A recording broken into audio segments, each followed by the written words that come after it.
നേർവീഥി നേർവീഥി നേർവീഥി. Evangelist Kunjumon Thottappally ഇപ്പോൾ ദൈവവചനം പങ്കുവയ്ക്കുന്നു. ശ്രദ്ധിച്ചാലും.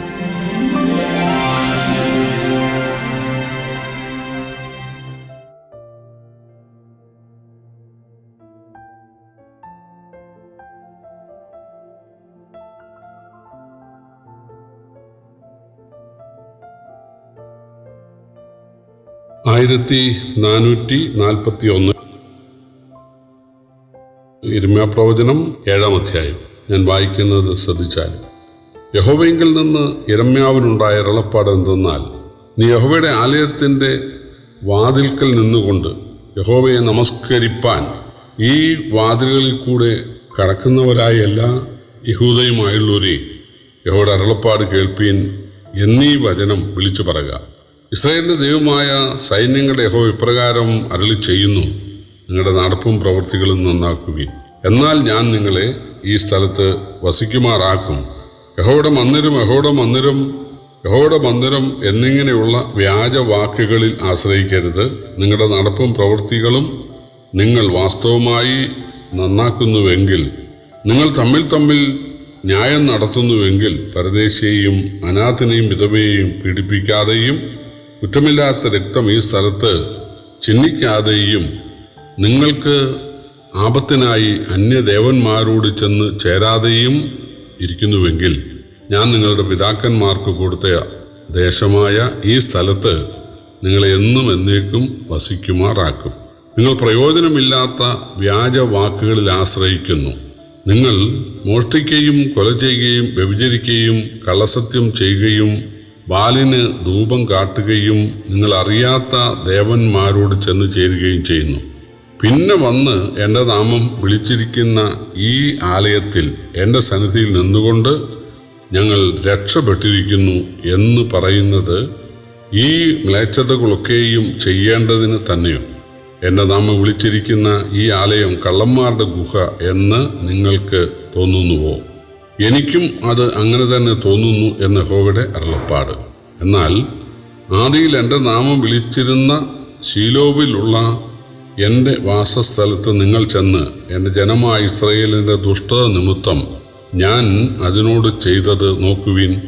ആകയാൽ നിങ്ങൾ ഈ പ്രവൃത്തികളെ ഒക്കെയും ചെയ്യുകയും ഞാൻ അധികാലത്തും ഇടപെടാതെയും നിങ്ങളോട് സംസാരിച്ചു വന്നിട്ടും നിങ്ങൾ കേൾക്കാതിരിക്കുകയും ഞാൻ നിങ്ങളെ വിളിച്ചിട്ടും നിങ്ങൾ ഉത്തരം പറയാതിരിക്കുകയും ചെയ്യുക കൊണ്ട് എൻ്റെ നാമം വിളിച്ചിരിക്കുന്നതും നിങ്ങൾ ആശ്രയിക്കുന്നതുമായ ഈ ആലയത്തോടും നിങ്ങൾക്കും നിങ്ങളുടെ പിതാക്കന്മാർക്കും ഞാൻ തന്നിരിക്കുന്ന ഈ സ്ഥലത്തോടും ശീലാവോട് ചെയ്തതുപോലെ ഞാൻ ചെയ്യും.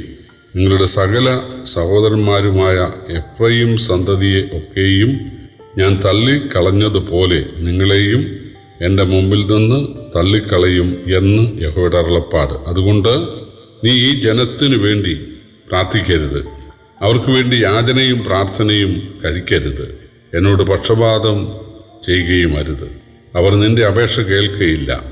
യഹൂദാ പട്ടണങ്ങളിലും യെരൂശലേമിൻ്റെ വീഥികളിലും അവർ ചെയ്യുന്നത് നീ കാണുന്നില്ലയോ?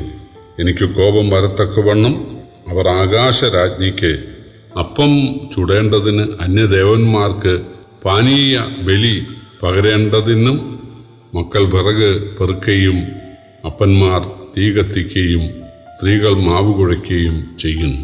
എന്നാൽ അവർ എന്നെയോ മുഷിപ്പിക്കുന്നത് സ്വന്തം ലജ്ജയ്ക്കായിട്ട് തങ്ങളെ തന്നെ അല്ലയോ എന്ന് യഹോവയുടെ അരുളപ്പാട്. അതുകൊണ്ട് യഹോവയായ കർത്താവ് ഇപ്രകാരം അരുളി ചെയ്യുന്നു, ഇതാ എൻ്റെ കോപവും എൻ്റെ ക്രോധവും ഈ സ്ഥലത്ത് മനുഷ്യൻ്റെയും മൃഗത്തിൻ്റെയും പറമ്പിലെ വൃക്ഷങ്ങളുടെ മേലും നിലത്തിലെ വിളവിന്മേലും ചൊരിയും. അത് കെട്ടുപോകാതെ ജ്വലിച്ചുകൊണ്ടിരിക്കും.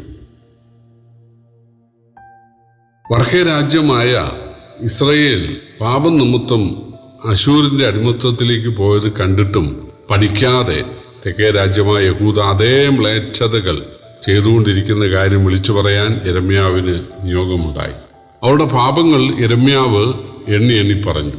അവർ തമ്മിൽ അന്യായം ചെയ്യുന്നു, പരദേശിയെ അനാഥനെയും വിധവയെയും പീഡിപ്പിക്കുന്നു, കുറ്റമില്ലാത്ത രക്തം ചിന്തുന്നു, അന്യ ദൈവങ്ങളെ സേവിക്കുന്നു, മോഷണം, വ്യഭിചാരം, കൊലപാതകം തുടങ്ങിയവ ചെയ്യുന്നു, അതുപോലെ കള്ളസത്യം ചെയ്യുന്നു.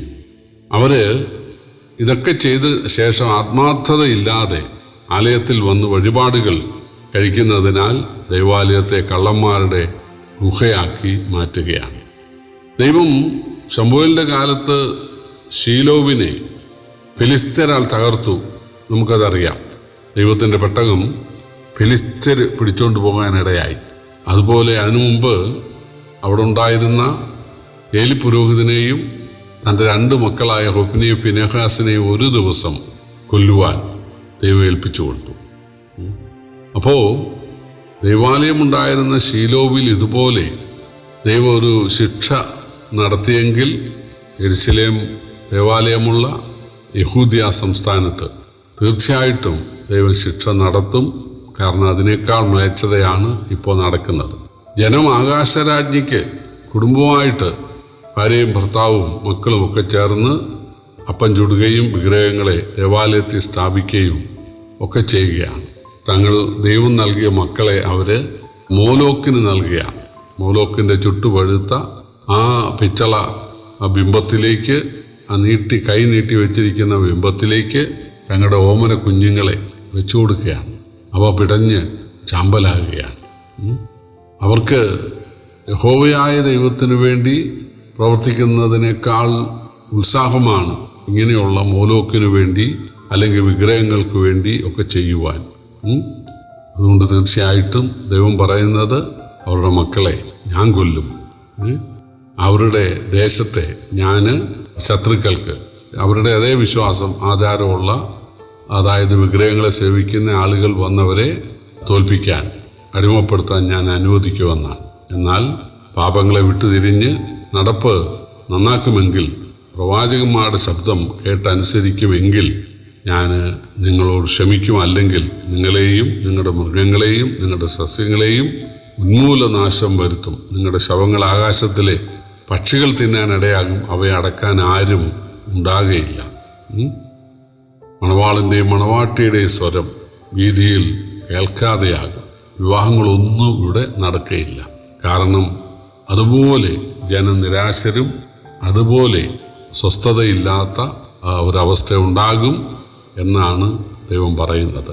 പ്രിയപ്പെട്ടവരെ, 10 കൽപ്പനയിലെ 1-ാമത്തെ കൽപ്പനയാണ് ഞാനല്ലാതെ അന്യദൈവങ്ങൾ നിനക്കുണ്ടാകരുത്, ഒരു വിഗ്രഹം ഉണ്ടാക്കരുത്, ആകാശത്തിലോ ഭൂമിയിലോ സമുദ്രത്തിലോ ഉള്ള യാതൊന്നിൻ്റെയും പ്രതിമ ഉണ്ടാക്കുകയോ വന്ദിക്കുകയോ നമസ്കരിക്കുകയോ ചെയ്യരുത് എന്നുള്ളത്. പക്ഷേ ഇസ്രായേലിന് എല്ലാ കാലത്തും യഹോവയേക്കാൾ വിഗ്രഹങ്ങളോടായിരുന്നു പ്രതിപത്തി. ദൈവവചനത്തെക്കാൾ അവർക്ക് സാത്താൻ്റെ വാക്കുകളോടായിരുന്നു താല്പര്യം.